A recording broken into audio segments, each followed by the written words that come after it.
guyyaa sannamnini akkaani hiraara qiyyaama hamtuudha jabduu waa hundarraa yaa rabbi nu baasi dinqii qiyyaamarraa guyyaa sannamnini akkaani hiraara qiyyaama hamtuudha jabduu waa hundarraa guyyaa wal dheeysanii aadaa fi ilmoonii naamuuta fi malee wal quban qabanii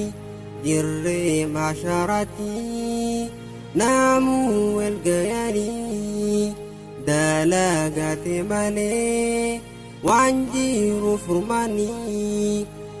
jiru furmaanii yaa rabbi nu baasi dinqii qiyyaamarraa guyyaa sannamnini akkaani hiraara qiyyaama hamtuudha jabduu waa hundarraa guyyaa wal dheeysanii aadaa fi ilmoonii naamuuta fi malee wal quban qabanii dirree maasharatii naamuu wal gayanii dalagate malee waan jiru furmaanii yaa rabbi nu baasi dinqii qiyyaamarraa guyyaa sannamnini akkaani hiraara qiyyaama hamtuudha jabduu waa hundarraa amata kumshantam achi nama dhaabaa dalaga hundahuu miizaane hisaabaa kan dalagaan tolteef miizaanni ol qabaa kan dura hammatee miizaanni gaggabaa maaleykonni fuudhee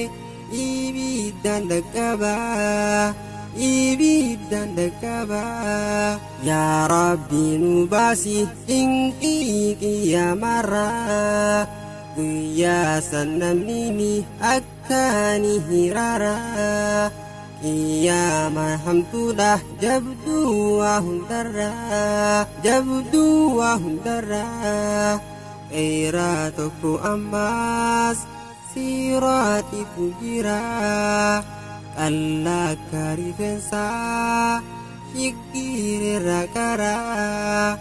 amata kumabar nu yaasan achirraa rabbiin nu habaasu dinqii qiyyaamarraa yaa rabbi nu baasi dinqii qiyyaamarraa guyyaa sannamnini akkaani hiraara qiyyaama hamtuudha jabduu waa hundarraa warraa dalagateef sa'aata kan tahuu naamuu waan dalagee guyyaa san hin dhaabuu rabbiin nu haa godhuu warraa najabahuu warraa khayrisaatiin rabbirraa milkaa'uu yaa rabbi nu baasi dinqii qiyyaamarraa guyyaa sannamnini akkaani hiraara qiyyaama hamtuudha jabduu waa hundarraa guyyaan akhiraadhaa garuu dhufuun ooluu rahmatu masaakiin rabbiin nuuf haa toluu rabbiis haa kadhannuu akka nuuf isqanuu jannata isaa guddaa jannata ol aanu guyyaan akhiraadhaa garuu dhufuun oolu rahmatuma isaatiin rabbiin nuuf haa tolu